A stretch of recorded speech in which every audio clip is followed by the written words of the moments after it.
I would love to hear what your number one lesson that you've learned in life is. Well, that was really interesting thinking about that question. And really, what it came down to me was, um, the world doesn't stop for my broken heart. It keeps moving on. Yes. It's there. World keeps turning. Yes. So I get to make a choice.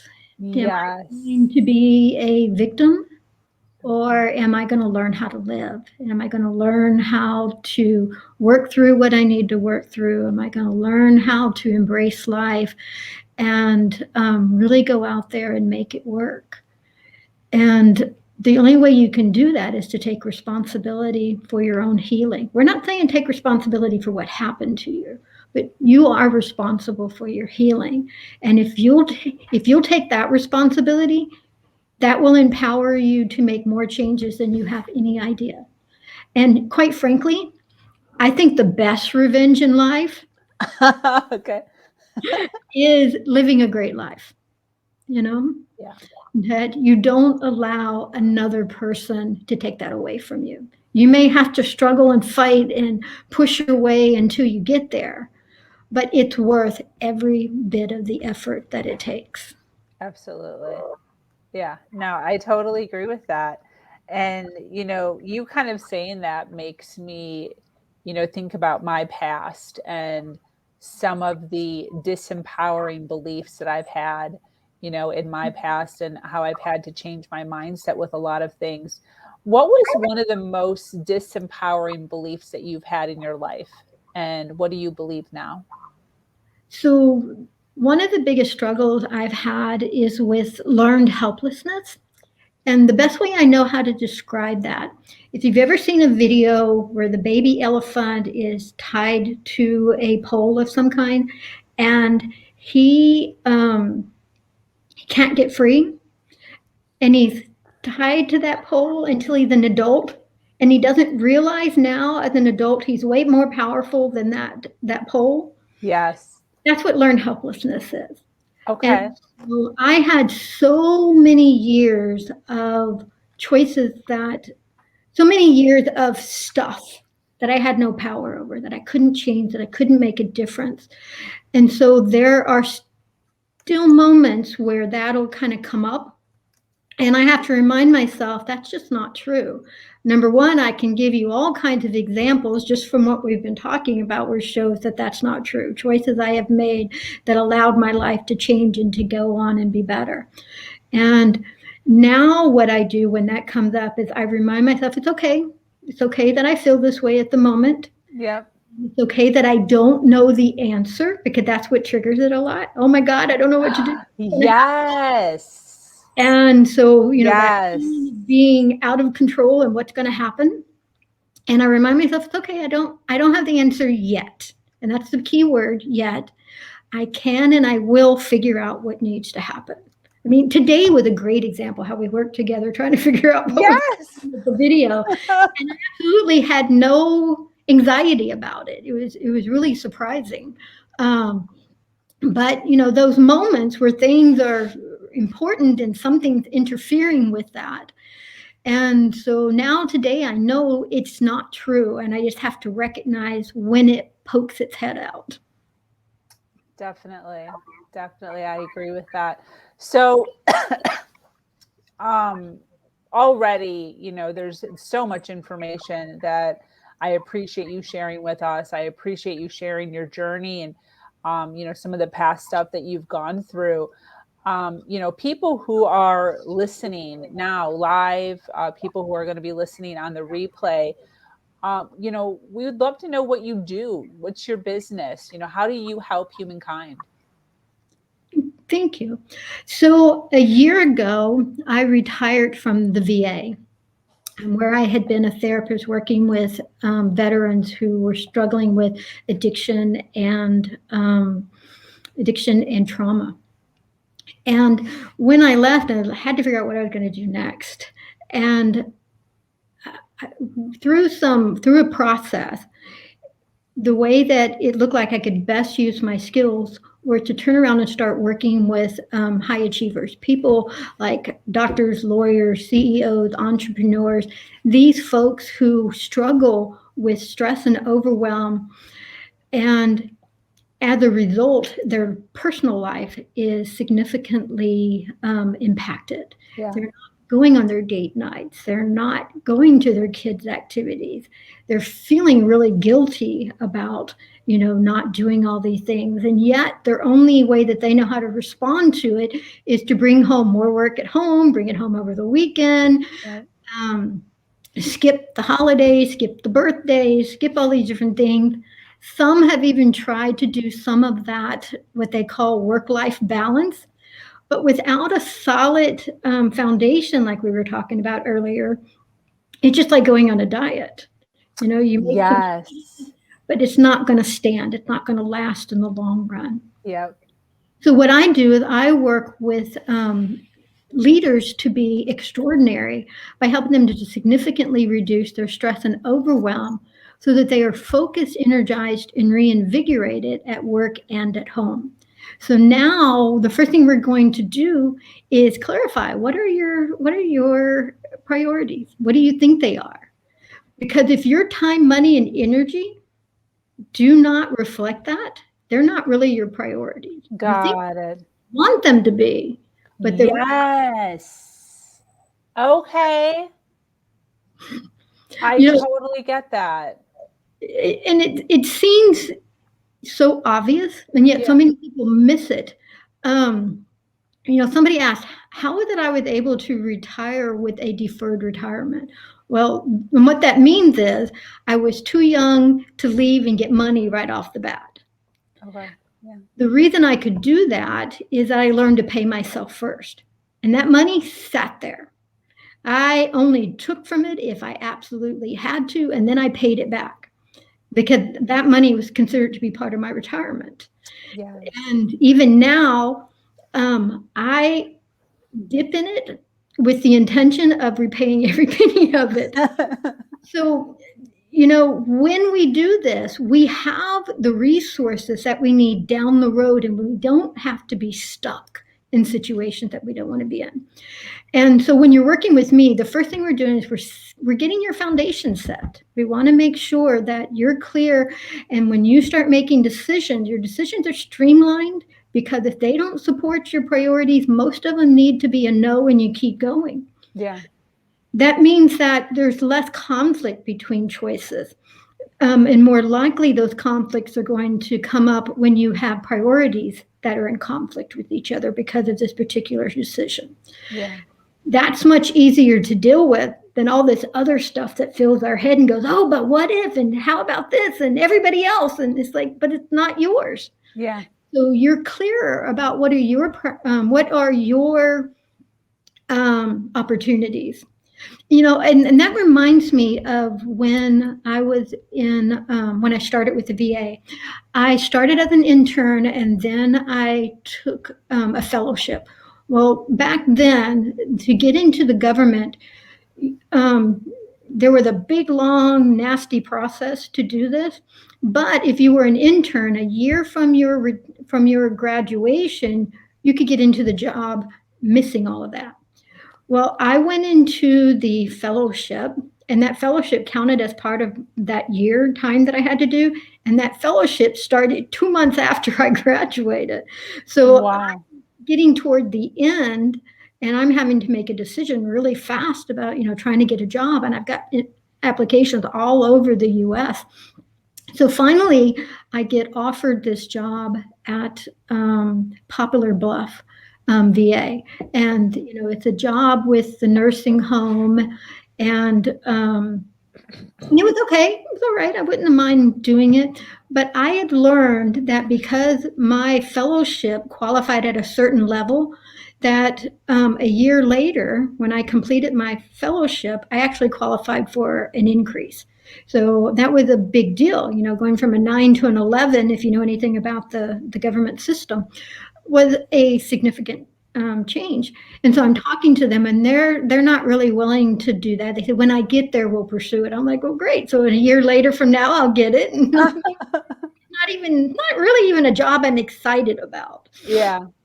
So I listened to my gut and it just said no. Even though I had nothing else lined up, nothing at all lined up. Yeah. Wow.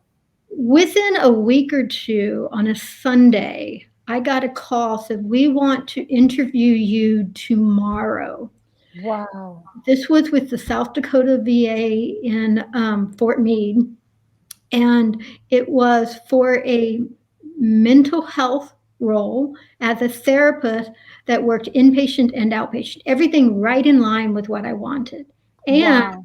they wanted to hire me at the 11th. And I knew when after I made that appointment for that interview, I knew in that moment that job was mine. And every obstacle that came up, and please believe me, I didn't want to go to South Dakota. South Dakota was not the place I wanted to be. Every obstacle resolved itself. I went to Wow. South Dakota, and it started my career off in the right way. It Wow. also fulfilled. I'm very, very certain. I didn't set out to be a therapist. That was never my goal. I'm very certain I was meant to be a therapist, and my therapy style incorporates lots of different modalities, including a coaching kind of style. Because a lot of times when you're doing therapy, you're sitting across from somebody and they're going, "Okay, so what do you think?" And the person, I've been on the other side and I know what that's like. And it's like, what do I think about what? What are you thinking? Am I stupid? Is that crazy? Did I just say something that doesn't make any sense? So I never did that. I always really made suggestions and different things to help them get started, Yeah. make it okay for wherever they are, whatever they needed to see.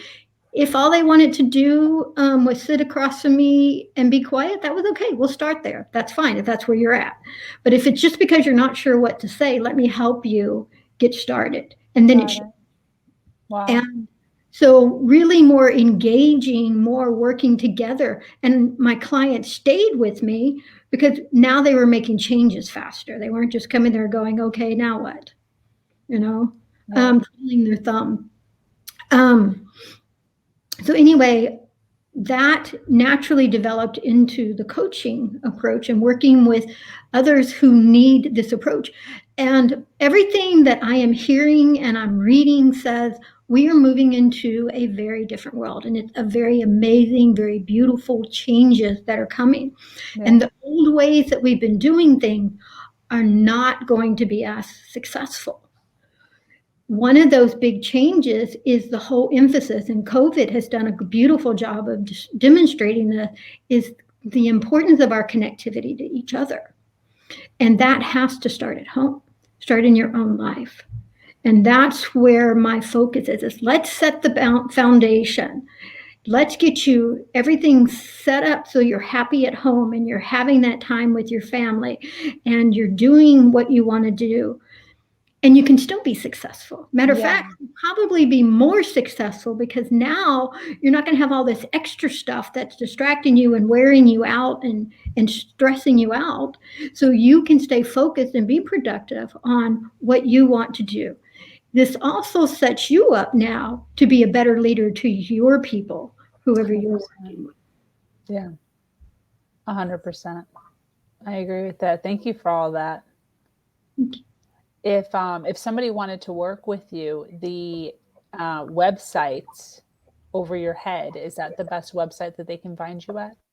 Yes, that would be the website to find me at. They can also find me on LinkedIn. Um, And those would be the two best ways to get me. Now, on the website, there's a link on there where you can schedule an appointment directly with me on my calendar. Awesome. Very cool. Thank you. Thank you for that. I do want to ask some advice before we close up here.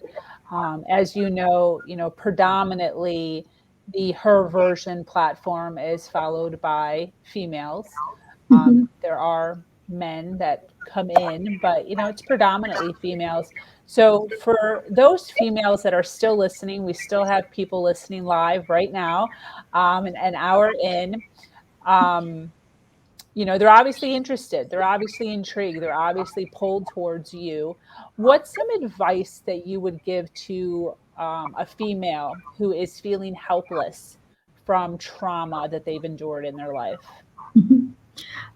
The first thing that always comes to mind is don't go it alone. Just don't. Seek out a help. Therapy can be a great avenue to start with.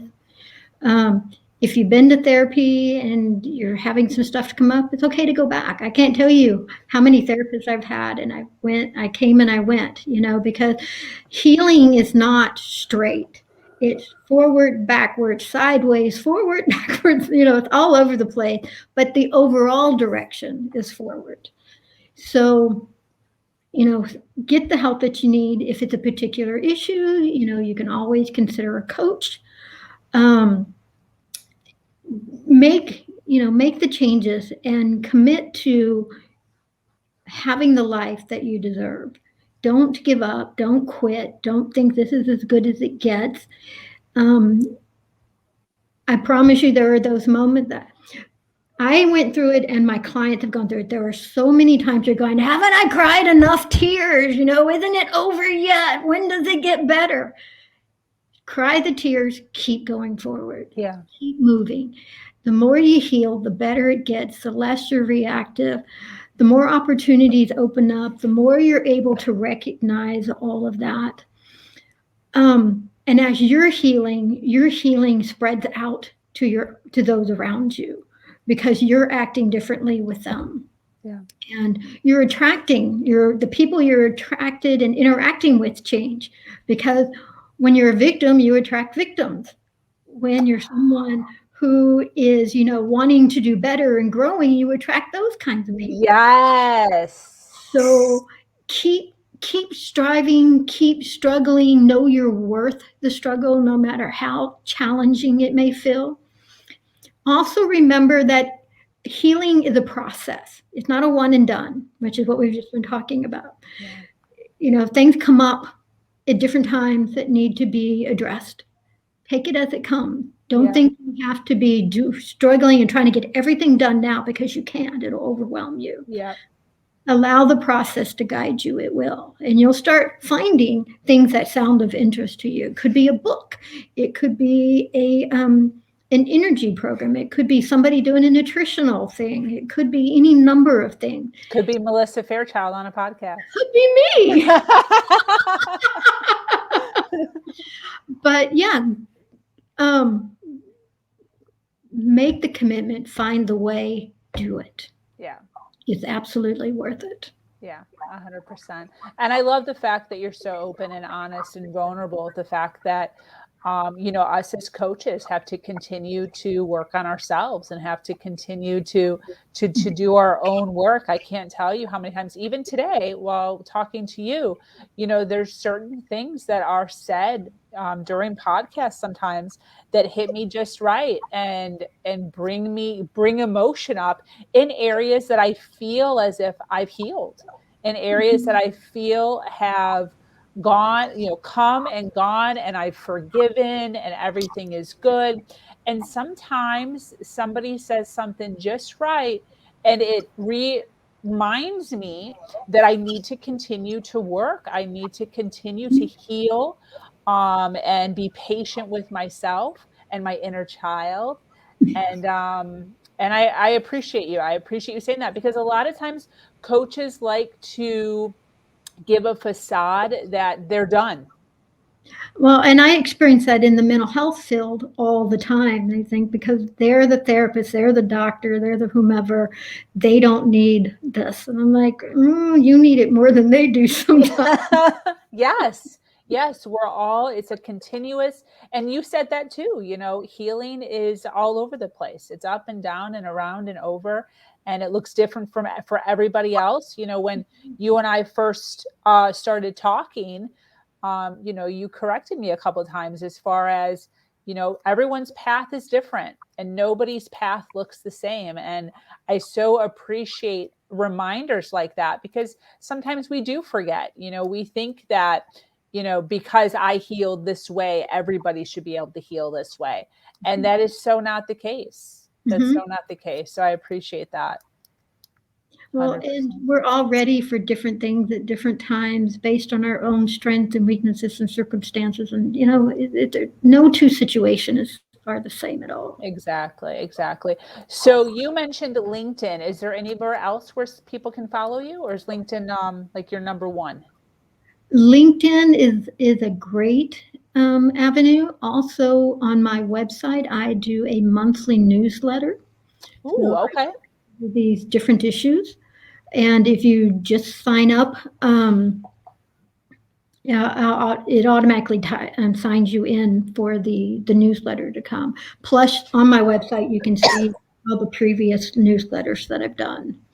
Awesome. Okay, cool. So they can go onto your website and even just sign up for your newsletter to get to know you a little bit better. Yes. Well, Okay.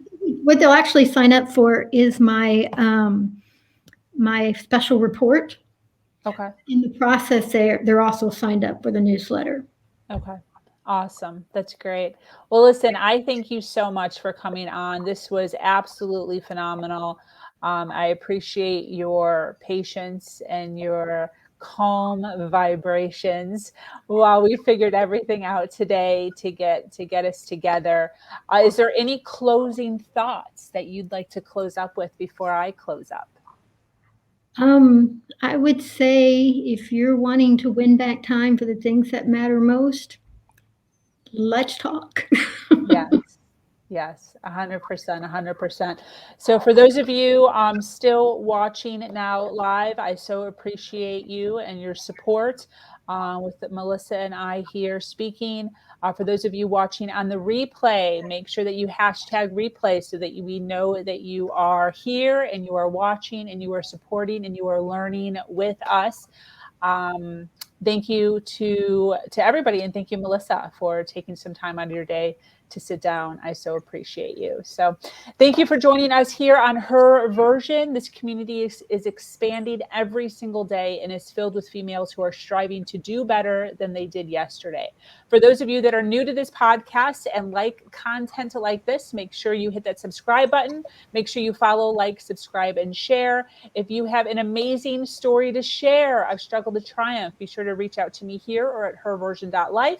I am your host, Sabrina Victoria, and I am so grateful to be here sharing a platform that allows people to share their truth and inspire us.